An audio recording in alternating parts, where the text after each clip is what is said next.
ำแรงข้างทุ่งหนองหานอายนั่งเบิ่งฟ้าคือทอดแก้วตาเจ้าไปสิเลยพระธาตุเชิงชุมถามข่าวผู้ผ่านบ้านเฮา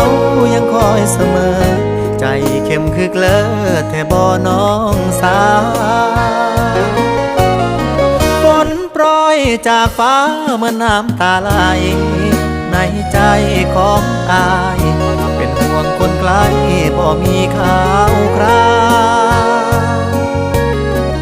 น้ำหลากน้องหานฟูงปลาชวนกันพา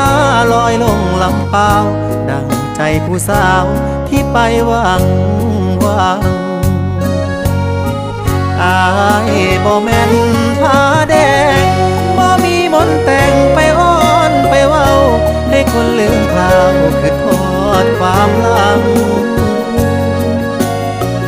ยานผู้เขียวใบหม่อน